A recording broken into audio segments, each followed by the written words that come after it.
The Seducer's Victims, the 18 Types. The people around you are all potential victims of a seduction. But first you must know what type of victim you're dealing with. Victims are categorized by what they feel they are missing in life: adventure, attention, romance, a naughty experience, mental or physical stimulation, etc. Once you identify their type, you have the necessary ingredients for seduction. You will be the one to give them what they lack and cannot get on their own. In studying potential victims, learn to see the reality behind the appearance. A timid person may yearn to play the star. A prude may long for a transgressive thrill. Never try to seduce your own type. Victim theory. Nobody in this world feels whole and complete. We all sense some gap in our character, something we need or want but cannot get on our own. When we fall in love, it is often with someone who seems to fill that gap. The process is usually unconscious and depends on luck. We wait for the right person to cross our path, and when we fall for them, we hope they return our love. But the seducer doesn't leave such things to chance. Look at the people around you. Forget their social exterior, their obvious character traits. Look behind all of that, focusing on the gaps, the missing pieces in their psyche. That is the raw material of any seduction. Pay close attention to their clothes, their gestures, their offhand comments, the things in their house, certain looks in their eyes. Get them to talk about their past, particularly past romances. And slowly, the outline of those missing pieces will come into view. Understand, people are constantly giving out signals as to what they lack. They long for completeness, whether the illusion of it or the reality, and if it has to come from another person, that person has tremendous power over them. We may call them victims of a seduction, but they are almost always willing victims. This chapter outlines the 18 types of victims, each one of which has a dominant lack.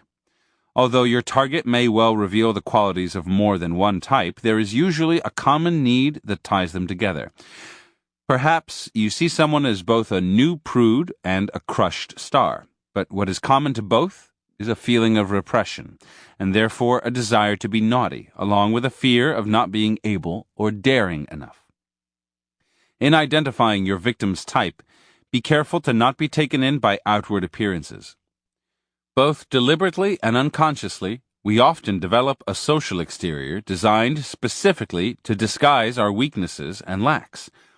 For instance, you may think you are dealing with someone who's tough and cynical, without realizing that deep inside, they have a soft, sentimental core. They secretly pine for romance. And unless you identify their type and the emotions beneath their toughness, you lose the chance to truly seduce them. Most important, expunge the nasty habit of thinking that other people have the same lacks you do. You may crave comfort and security, but in giving comfort and security to someone else, on the assumption they must want them as well, you are more likely smothering and pushing them away. Never try to seduce someone who is of your own type. You will be like two puzzles missing the same parts. The 18 Types. The reformed rake or siren. People of this type were once happy-go-lucky seducers who had their way with the opposite sex. But the day came when they were forced to give this up. Someone corralled them into a relationship. They were encountering too much social hostility. They were getting older and decided to settle down.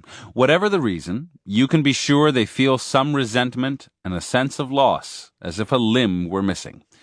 We are always trying to recapture pleasures we experienced in the past. But the temptation is particularly great for the reformed rake or siren, because the pleasures they found in seduction were intense. These types are ripe for the picking. All that is required is that you cross their path and offer them the opportunity to resume their rakish or siren ways. Their blood will stir, and the call of their youth will overwhelm them. It is critical, though, to give these types the illusion that they are the ones doing the seducing. With the reformed rake, you must spark his interest indirectly. Then let him burn and glow with desire. With the reformed siren, you want to give her the impression that she still has the irresistible power to draw a man in and make him give up everything for her. Remember that what you're offering these types is not another relationship, another constriction, but rather the chance to escape the corral and have some fun.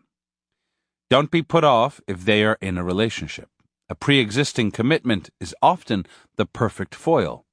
If hooking them into a relationship is what you want, hide it as best you can and realize it may not be possible. The rake or siren is unfaithful by nature. Your ability to spark the old feeling gives you power, but then you will have to live with the consequences of their feckless ways. The disappointed dreamer. As children, these types probably spent a lot of time alone. To entertain themselves, they developed a powerful fantasy life, fed by books and films and other kinds of popular culture. And as they get older, it becomes increasingly difficult to reconcile their fantasy life with reality. And so they're often disappointed by what they get. This is particularly true in relationships. They have been dreaming of romantic heroes, of danger and excitement, but what they have is lovers with human frailties, the petty weaknesses of everyday life. As the years pass, they may force themselves to compromise because otherwise they would have to spend their lives alone. But beneath the surface, they are bitter and still hungering for something grand and romantic. You can recognize this type by the books they read and films they go to, the way their ears prick up when told of the real-life adventures some people manage to live out. In their clothes and home furnishings, a taste for exuberant romance or drama will peek through. They are often trapped in drab relationships, and little comments here and there will reveal their disappointment and inner tension.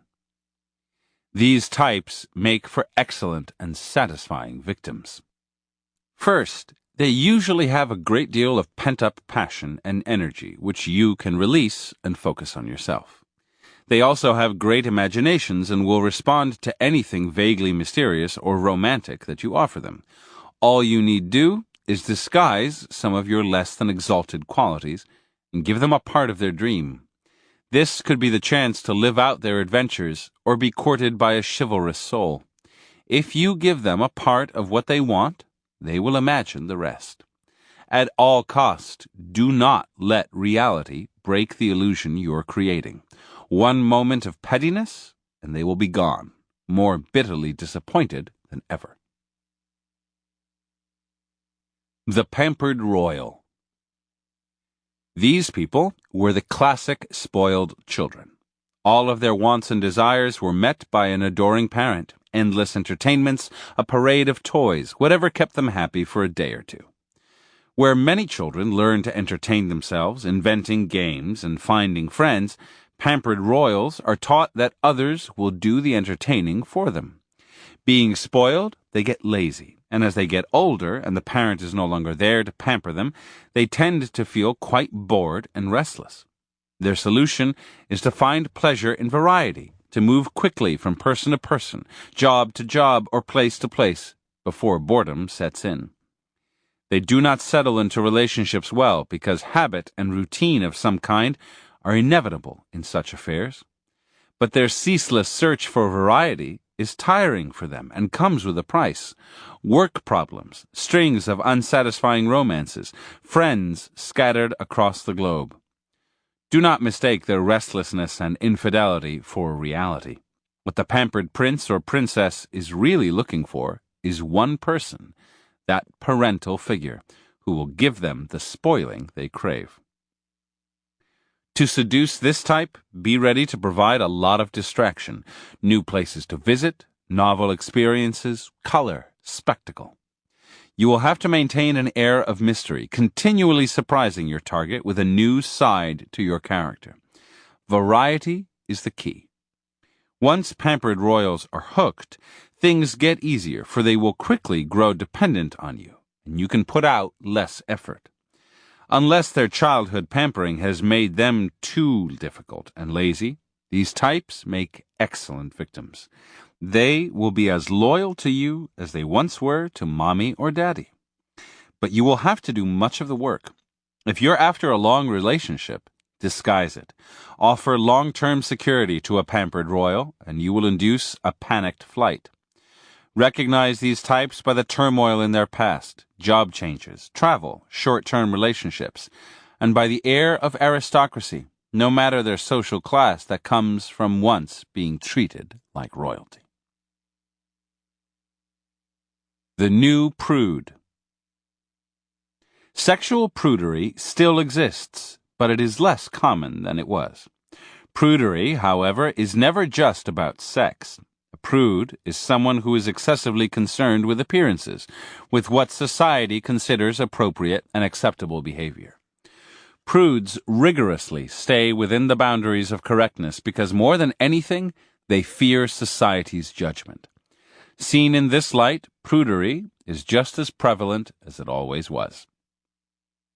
The new prude is excessively concerned with standards of goodness, fairness, political sensitivity, tastefulness, etc. What marks the new prude, though, as well as the old one, is that deep down they are actually excited and intrigued by guilty, transgressive pleasures. Frightened by this attraction, they run in the opposite direction and become the most correct of all. They tend to wear drab colors. They certainly never take fashion risks. They can be very judgmental and critical of people who do take risks and are less correct. They are also addicted to routine, which gives them a way to tamp down their inner turmoil. New prudes are secretly oppressed by their correctness and long to transgress. Just as sexual prudes make prime targets for a rake or siren, the new prude will often be most tempted by someone with a dangerous or naughty side. If you desire a new prude, do not be taken in by their judgments of you or their criticisms. That is only a sign of how deeply you fascinate them. You are on their mind. You can often draw a new prude into a seduction, in fact, by giving them the chance to criticize you or even try to reform you. Take nothing of what they say to heart, of course, but now you have the perfect excuse to spend time with them, and new prudes can be seduced simply through being in contact with you. These types actually make excellent and rewarding victims. Once you open them up and get them to let go of their correctness, they are flooded with feelings and energies. They may even overwhelm you. Perhaps they are in a relationship with someone as drab as they themselves seem to be. Do not be put off. They are simply asleep, waiting to be awakened. The crushed star. We all want attention. We all want to shine. But with most of us, these desires are fleeting and easily quieted. The problem with crushed stars is that at one point in their lives, they did find themselves the center of attention. Perhaps they were beautiful, charming, and effervescent. Perhaps they were athletes or had some other talent. But those days are gone. They may seem to have accepted this, but the memory of having once shone is hard to get over. In general, the appearance of wanting attention, of trying to stand out, is not seen too kindly in polite society or in the workplace. So, to get along, crushed stars learn to tamp down their desires. But, failing to get the attention they feel they deserve, they also become resentful. You can recognize crushed stars by certain unguarded moments. They suddenly receive some attention in a social setting, and it makes them glow. They mention their glory days, and there is a little glint in the eye, a little wine in the system, and they become effervescent. Seducing this type is simple. Just make them the center of attention. When you're with them, act as if they were stars and you were basking in their glow. Get them to talk, particularly about themselves. In social situations, mute your own colors and let them look funny and radiant by comparison. In general, play the charmer. The reward of seducing crushed stars is that you stir up powerful emotions. They will feel intensely grateful to you for letting them shine. To whatever extent they had felt crushed and bottled up, the easing of that pain releases intensity and passion, all directed at you. They will fall madly in love. If you yourself have any star or dandy tendencies, it is wise to avoid such victims. Sooner or later, those tendencies will come out, and the competition between you will be ugly. The novice. What separates novices from ordinary innocent young people is that they are fatally curious. They have little or no experience of the world, but have been exposed to it second-hand in newspapers, films, books. Finding their innocence a burden, they long to be initiated into the ways of the world. Everyone sees them as so sweet and innocent, but they know this isn't so. They cannot be as angelic as people think them. Seducing a novice is easy. To do it well, however, requires a bit of art. Novices are interested in people with experience, particularly people with a touch of corruption and evil. Make that touch too strong, though, and it will intimidate and frighten them. What works best with a novice is a mix of qualities. You are somewhat childlike yourself, with a playful spirit. At the same time, it is clear that you have hidden depths, even sinister ones.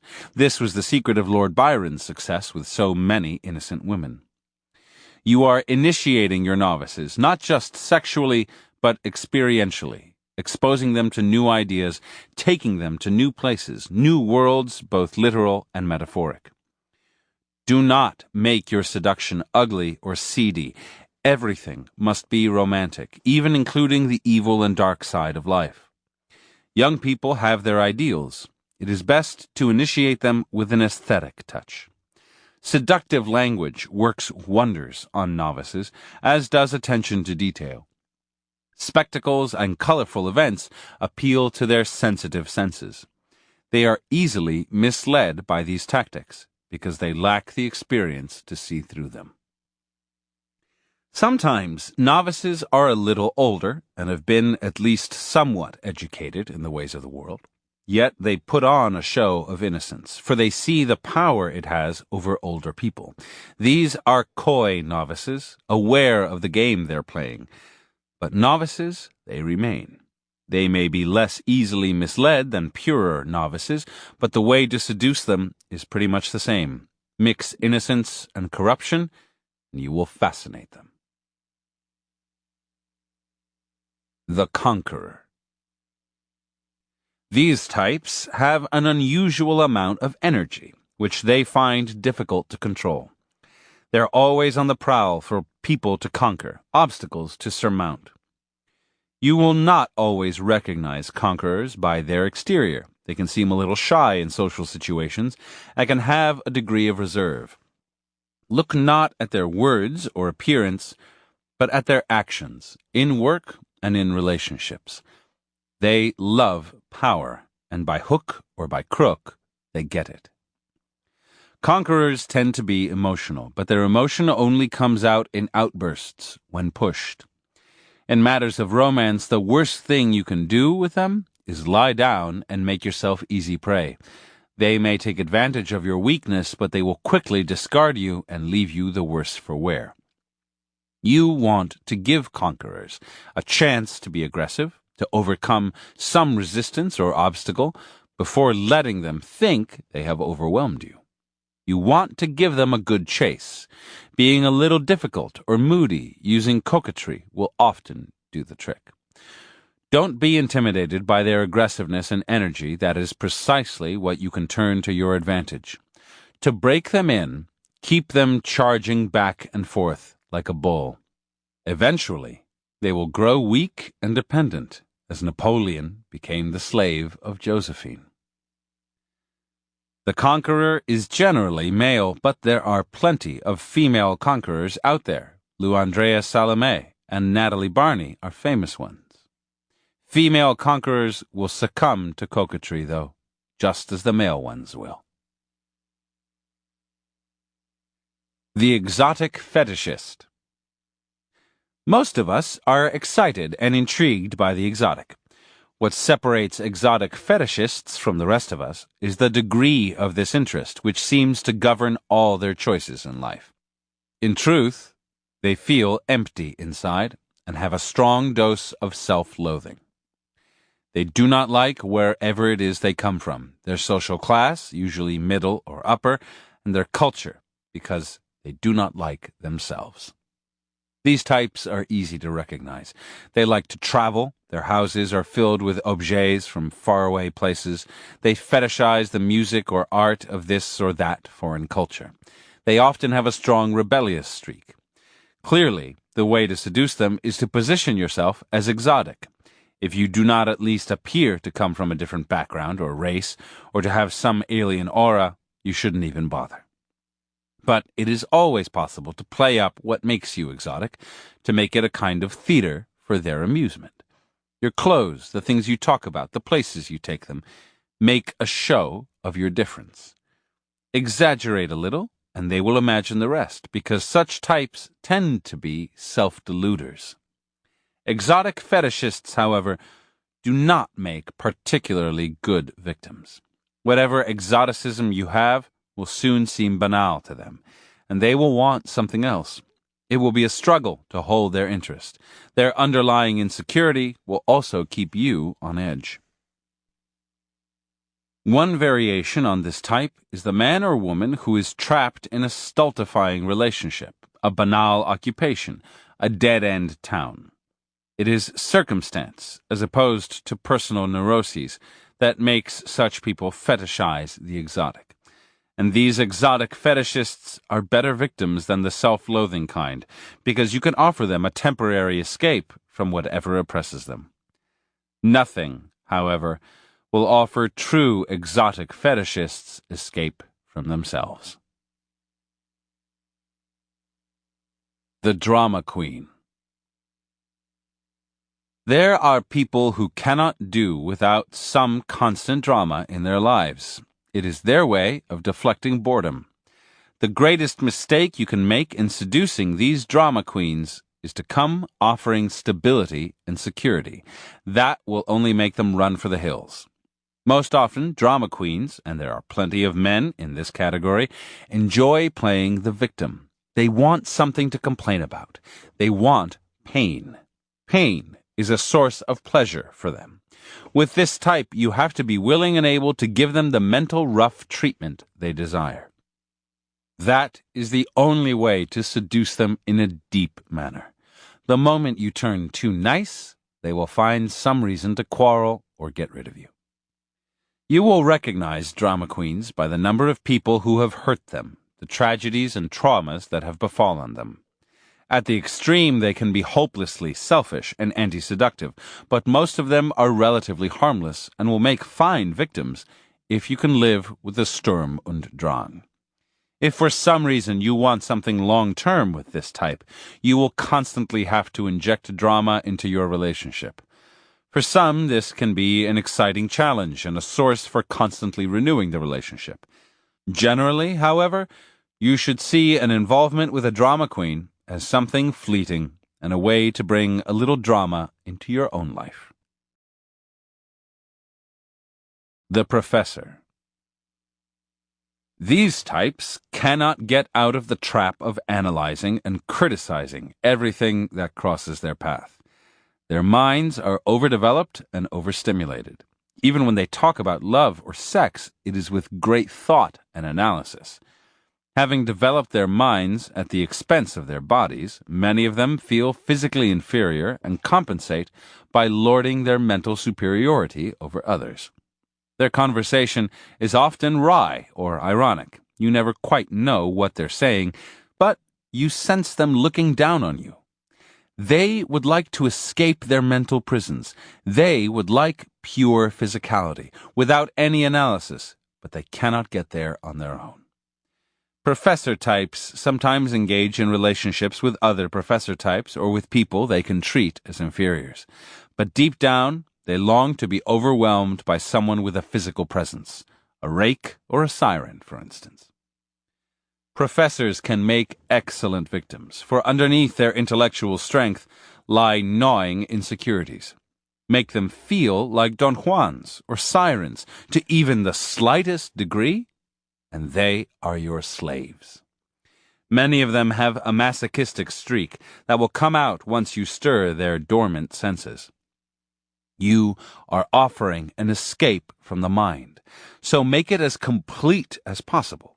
If you have intellectual tendencies yourself, hide them. They will only stir your target's competitive juices and get their minds turning. Let your professors keep their sense of mental superiority. Let them judge you. You will know what they will try to hide, that you are the one in control, for you are giving them what no one else can give them, physical stimulation.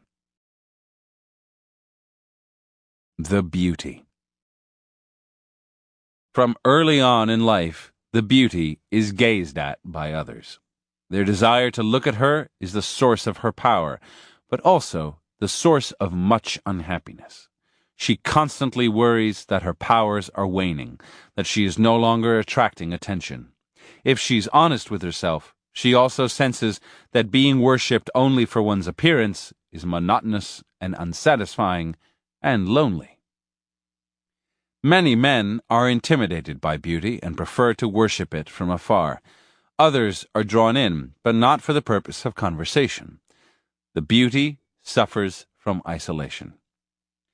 Because she has so many lacks, the beauty is relatively easy to seduce, and if done right, you will have won not only a much-prized catch, but someone who will grow dependent on what you provide. Most important in this seduction is to validate those parts of the beauty that no one else appreciates. Her intelligence, generally higher than people imagine, her skills, her character. Of course, you must worship her body. You cannot stir up any insecurities in the one area in which she knows her strength, and the strength on which she most depends. But you also must worship her mind and soul. Intellectual stimulation will work well on the beauty, distracting her from her doubts and insecurities, and making it seem that you value that side of her personality. Because the beauty is always being looked at, she tends to be passive. Beneath her passivity, though, there often lies frustration. The beauty would love to be more active and to actually do some chasing of her own.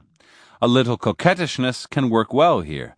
At some point in all your worshipping, you might go a little cold, inviting her to come after you. Train her to be more active, and you will have an excellent victim. The only downside is that her many insecurities require constant attention and care. The aging baby. Some people refuse to grow up. Perhaps they're afraid of death or of growing old. Perhaps they're passionately attached to the life they led as children. Disliking responsibility, they struggle to turn everything into play and recreation. In their 20s, they can be charming. In their 30s, interesting. But by the time they reach their 40s, they are beginning to wear thin. Contrary to what you might imagine, one aging baby does not want to be involved with another aging baby, even though the combination might seem to increase the chances for play and frivolity. The aging baby doesn't want competition, but an adult figure. If you desire to seduce this type, you must be prepared to be the responsible, staid one. That may be a strange way of seducing, but in this case, it works. You should appear to like the aging baby's youthful spirit. It helps if you actually do. Can engage with it, but you remain the indulgent adult. By being responsible, you free the baby to play. Act the loving adult to the hilt, never judging or criticizing their behavior, and a strong attachment will form. Aging babies can be amusing for a while, but like all children, they are often potently narcissistic. This limits the pleasure you can have with them. You should see them as short-term amusements or temporary outlets for your frustrated parental instincts. The rescuer. We are often drawn to people who seem vulnerable or weak. Their sadness or depression can actually be quite seductive. There are people, however, who take this much further, who seem to be attracted only to people with problems. This may seem noble, but rescuers usually have complicated motives. They often have sensitive natures and truly want to help. At the same time, solving people's problems gives them a kind of power they relish. It makes them feel superior and in control. It is also the perfect way to distract them from their own problems. You will recognize these types by their empathy. They listen well and try to get you to open up and talk. You will also notice they have histories of relationships with dependent and troubled people. Rescuers can make excellent victims, particularly if you enjoy chivalrous or maternal attention. If you're a woman, play the damsel in distress, giving a man the chance so many men long for, to act the knight. If you are a man, play the boy who cannot deal with this harsh world. A female rescuer will envelop you in maternal attention, gaining for herself the added satisfaction of feeling more powerful and in control than a man. An air of sadness will draw either gender in. Exaggerate your weaknesses, but not through overt words or gestures. Let them sense that you have had too little love, that you have had a string of bad relationships, that you have gotten a raw deal in life. Having lured your rescuer in with the chance to help you, you can then stoke the relationship's fires with a steady supply of needs and vulnerabilities. You can also invite moral rescue. You are bad. You have done bad things. You need a stern yet loving hand. In this case, the rescuer gets to feel morally superior, but also the vicarious thrill of involvement with someone naughty. The roue. These types have lived the good life and experienced many pleasures. They probably have or once had a good deal of money to finance their hedonistic lives. On the outside, they tend to seem cynical and jaded, but their worldliness often hides a sentimentality that they have struggled to repress. Roués are consummate seducers, but there is one type that can easily seduce them: the young and the innocent. As they get older, they hanker after their lost youth. Missing their long-lost innocence, they begin to covet it in others. If you should want to seduce them, you will probably have to be somewhat young and to have retained at least the appearance of innocence. It is easy to play this up, make a show of how little experience you have in the world, how you still see things as a child. It is also good to seem to resist their advances. Roués will think it lively and exciting to chase you. You can even seem to dislike or distrust them. That will really spur them on. By being the one who resists, you control the dynamic. And since you have the youth that they are missing, you can maintain the upper hand and make them fall deeply in love. They will often be susceptible to such a fall because they have tamped down their own romantic tendencies for so long that when it bursts forth, they lose control. Never give in too early and never let your guard down. Such types can be dangerous.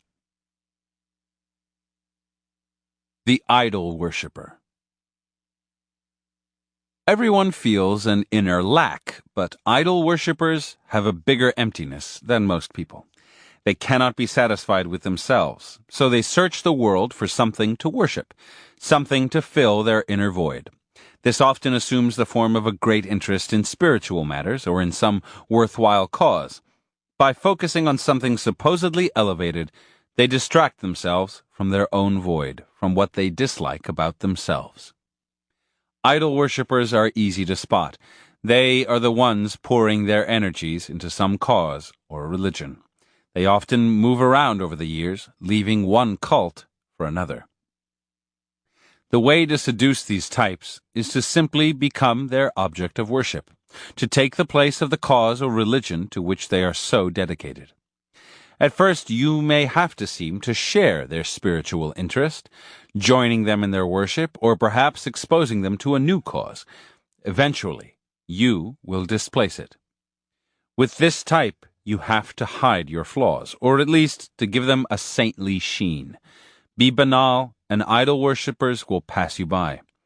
But mirror the qualities they aspire to have for themselves, and they will slowly transfer their adoration to you. Keep everything on an elevated plane.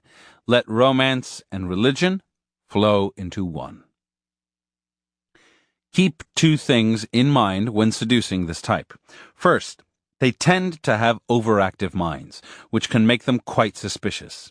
Because they often lack physical stimulation, and because physical stimulation will distract them, give them some. A mountain trek, a boat trip, or sex will do the trick. But this takes a lot of work, for their minds are always ticking. Second, they often suffer from low self-esteem. Do not try to raise it. They will see through you, and your efforts at praising them will clash with their own self-image. They are to worship you. You are not to worship them. Idol worshippers make perfectly adequate victims in the short term, but their endless need to search will eventually lead them to look for something new to adore. The sensualist. What marks these types is not their love of pleasure, but their overactive senses. Sometimes they show this quality in their appearance, their interest in fashion, color, style, but sometimes it is more subtle. Because they are so sensitive, they are often quite shy, and they will shrink from standing out or being flamboyant.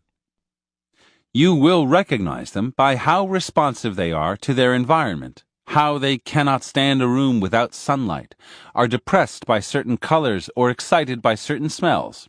They happen to live in a culture that de-emphasizes sensual experience, except perhaps for the sense of sight. And so, what the sensualist lacks is precisely enough sensual experiences to appreciate and relish. The key to seducing them is to aim for their senses, to take them to beautiful places, pay attention to detail, envelop them in spectacle, and of course, use plenty of physical lures. Sensualists, like animals, can be baited with colors and smells. Appeal to as many senses as possible, keeping your targets distracted and weak. Seductions of sensualists are often easy and quick, and you can use the same tactics again and again to keep them interested, although it's wise to vary your sensual appeals somewhat, in kind, if not in quality. That is how Cleopatra worked on Mark Antony, an inveterate sensualist. These types make superb victims, because they are relatively docile if you give them what they want. The lonely leader. Powerful people are not necessarily different from everyone else, but they are treated differently, and this has a big effect on their personalities. Everyone around them tends to be fawning and courtier-like, to have an angle, to want something from them. This makes them suspicious and distrustful, and a little hard around the edges, but do not mistake the appearance for the reality. Lonely leaders long to be seduced, to have someone break through their isolation and overwhelm them. The problem is that most people are too intimidated to try or use the kind of tactics, flattery, or charm that they see through and despise. To seduce such types, it is better to act like their equal or even their superior, the kind of treatment they never get. If you are blunt with them, you will seem genuine and they will be touched. You care enough to be honest, even perhaps at some risk. Being blunt with the powerful can be dangerous. Lonely leaders can be made emotional by inflicting some pain, followed by tenderness. This is one of the hardest types to seduce, not only because they are suspicious, but because their minds are burdened with cares and responsibilities. They have less mental space for a seduction. You will have to be patient and clever, slowly filling their minds with thoughts of you. Succeed, though, and you can gain great power in turn, for in their loneliness they will come to depend on you. The floating gender. All of us have a mix of the masculine and the feminine in our characters, but most of us learn to develop and exhibit the socially acceptable side while repressing the other. People of the floating gender type feel that the separation of the sexes into such distinct genders is a burden. They are sometimes thought to be repressed or latent homosexuals, but this is a misunderstanding. They may well be heterosexual, but their masculine and feminine sides are in flux, and because this may discomfit others if they show it, they learn to repress it, perhaps by going to one extreme. They would actually love to be able to play with their gender, to give full expression to both sides. Many people fall into this type without its being obvious. A woman may have a masculine energy, a man a developed aesthetic side. Don't look for obvious signs, because these types often go underground, keeping it under wraps. This makes them vulnerable to a powerful seduction. What floating gender types are really looking for is another person of uncertain gender, their counterpart from the opposite sex. Show them that in your presence, and they can relax, express the repressed side of their character. If you have such proclivities, this is the one instance where it would be best to seduce the same type of the opposite sex. Each person will stir up repressed desires in the other and will suddenly have license to explore all kinds of gender combinations without fear of judgment. If you are not of the floating gender, leave this type alone. You will only inhibit them and create more discomfort.